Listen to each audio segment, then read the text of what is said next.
Pemirsa, selain baju Lebaran, Pasar Tanah Abang Jakarta juga ramai pengunjung yang mencari kuliner Ramadan. Salah satunya adalah buah kurma yang membuat pedagang di pasar tersebut juga mendapatkan rezeki di bulan Ramadan. Pasar Tanah Abang di Jakarta Pusat kembali dipadati pengunjung saat bulan Ramadan. Selain membeli pakaian baru untuk Lebaran, pengunjung di pasar ini juga berburu kuliner khas bulan suci Ramadan. Salah satunya adalah si hitam manis, buah kurma. Bulan Ramadan kali ini pedagang buah kurma di Pasar Tanah Abang turut mendapat berkah dengan kebanjiran pembeli. Kalau di sini yang paling laris tadi kurma Tunisia, Sukari, Ajwa, Mejol, itu juga paling laris itu. Ada 4 varian itu biasanya. Rata-rata mereka belinya per kilo, seperempat atau setengah atau gimana? Paling banyak sih ya sekitar 60% orang kiloan kayak gitu. Kan soalnya buat keluarga. Ada yang kayak orang buat punya karyawan, belinya kardusan gitu, yang 10 kilo, yang 5 kilo kayak gitu. Untuk harga buah kurma yang dijual pedagang beragam, mulai dari Rp25.000 hingga Rp250.000 per kilogram. Tidak hanya itu, pembeli juga bisa memborong beragam makanan impor dari Timur Tengah lainnya, seperti permen atau coklat yang biasa dijadikan oleh-oleh jemaah umroh atau haji. Dari Jakarta, Sahreza Zanski, Rama Robandona, iNews melaporkan. Ada momen menarik saat kunjungan Menteri Sosial Saifullah Yusuf atau Gus Ipul di Pendopo, Kabupaten Jombang, Jawa Timur. Mensos Gus Ipul menaiki mobil minibus dengan plat nomor polisi L1353 PRK yang bukan berplat merah. Namun diketahui plat nomor kendaraan yang dinaiki Gus Ipul diduga sudah kadaluarsa. Penemuan plat nomor yang diduga mati ini pun menjadi sorotan publik karena digunakan oleh pejabat tinggi negara. Plat nomor kendaraan tersebut menunjukkan tanggal kadaluarsa pada Februari 2025. Sesuai aturan, artinya plat kendaraan tersebut sudah harus diperpanjang. Hingga kini belum ada keterangan resmi dari pihak Kementerian Sosial terkait plat nomor kendaraan tersebut. Sebelumnya, Gus Ipul memberikan pengarahan kepada ratusan anggota pilar sosial yang selama ini mendampingi masyarakat menerima bantuan sosial dari pemerintah. Gus Ipul meminta untuk menuntaskan penanganan kemiskinan ekstrim tahun 2025. Para penerima bantuan sosial diberikan pendampingan agar tidak selamanya menjadi penerima atau naik kelas dengan dialihkan ke program lanjutan dengan diberikannya modal usaha.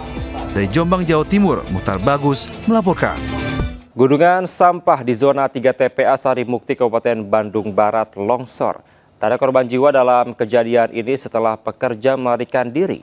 Namun longsor menimbun gudang kosong yang tidak terpakai.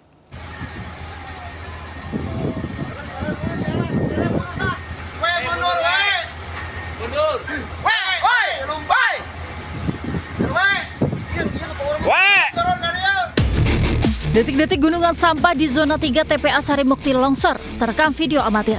Longsornya gunungan sampah ini diduga dipicu hujan deras yang mengguyur selama 3 hari terakhir dan ada pemadatan jalan tak jauh dari TPA.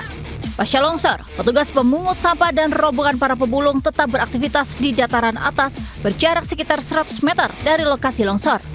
Sementara itu, untuk menghindar longsor susulan di zona 3, Dinas Pengelolaan Sampah TPA Sarimukti akan memanfaatkan zona 2 sebagai tempat pembuangan sampah sambil menunggu kesiapan zona 5 atau zona baru. Kita sebetulnya gini Pak, target kita itu zona 3 itu terakhir udah gitu Pak ya. Kita nggak akan kemana-mana lagi selain ke sini. Targetnya begitu, terakhir. Tapi karena kondisi longsor tadi kan saya khawatir kalau kita paksakan kan. Jadi kalau ini belum siap, saya akan gunakan zona 2 dulu. Pak, tapi kemarin nggak ada korban jiwa atau korban luka Pak? Nggak ada ya Pak? Jadi yang satu-satunya yang bangunan teruruk itu adalah bangunan bekas gudang kami yang memang sudah kosong. Zona pembuangan sampah TPA Sarimukti, Kecamatan Cipatat, Kabupaten Bandung Barat sudah kelebihan beban.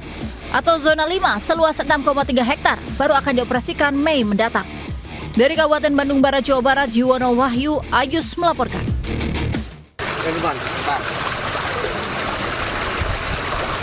Petugas gabungan mengevakuasi sejumlah pasien puskesmas yang terendam banjir di Desa Ringin Kidul, Kecamatan Gubuk, Grobogan, Jawa Tengah. Para pasien yang masih dalam penanganan medis ini terpaksa dievakuasi ke sebuah gereja yang tidak terendam banjir. Petugas juga mengevakuasi obat-obatan serta peralatan medis ke tempat yang lebih aman. Puskesmas pun ditutup dan aktivitas kesehatan sementara waktu dilakukan di gereja. Banjir masih merendam kawasan ini dengan ketinggian 60 cm. Setidaknya 650 kepala keluarga terdampak banjir. Sebagian warga masih bertahan di rumah dan sebagian mengungsi di lantai 2 masjid. Banjir di kawasan ini akibat jebolnya tanggul Sungai Tuntang di Desa Baturagung, Kecamatan Gubuk Grobogan, Jawa Tengah sejak Minggu lalu. Akses jalan penghubung antar desa juga masih lumpuh terendam banjir. Dari Grobogan, Jawa Tengah, Rustam Nusantara, iNews melaporkan.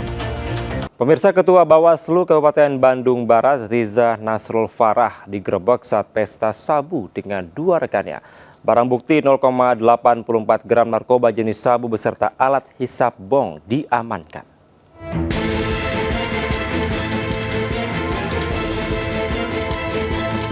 Ketua Bawaslu Kabupaten Bandung Barat, Riza Nasrul Farah Sopandi, diringkus jajaran Satuan Reserse Narkoba Polres Cimahi saat asik pesta narkoba jenis sabu di Desa Ranjapanggung, Kecamatan Cililin, 5 Maret 2025. Riza diamankan bersama 2 rekannya.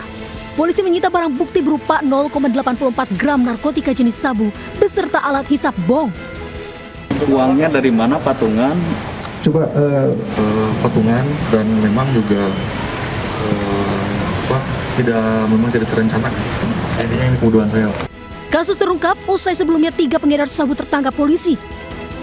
Sidik Permana, Alivia Nurfizal, dan Eka Kaila Saputra di Kampung Tanjung Sari, Desa Bongas, Cililin, Kabupaten Bandung Barat pada 5 Maret 2025.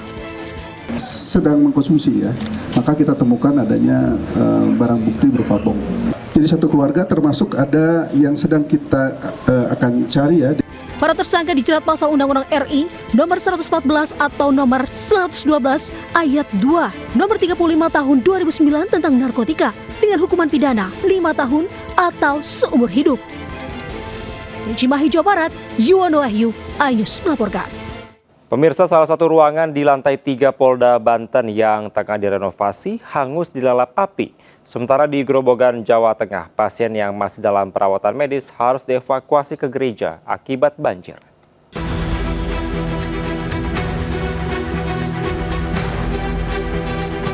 Api melalap ruang staf lantai 3 gedung Polda Banten yang tengah dalam tahap renovasi di Serang, Banten. Bahkan kepulan asap sempat terlihat dari lapangan apel Mapolda Banten.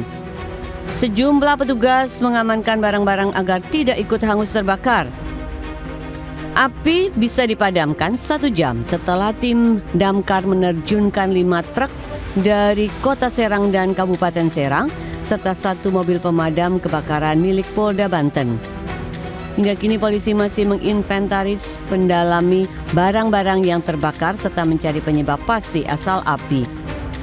Selain itu, tim laboratorium Polda Banten juga mendalami kebakaran ini apakah ada unsur kesengajaan atau tidak. Dari saksi melihat tadi kurang lebih 21.40 ya, api sudah berhasil dipadamkan 22.20. Tadi di lantai 3. Alhamdulillah bisa diatasi ya. Dukungan dari Samapta, pemadam kebakaran kita, Samapta sama Damkar Kota Serang. Pihak Polda Banten berharap tidak ada dokumen penting yang terbakar sehingga tidak ada pihak yang dirugikan. Dari Serang, Banten, Mahesa Apriadi, iNews melaporkan.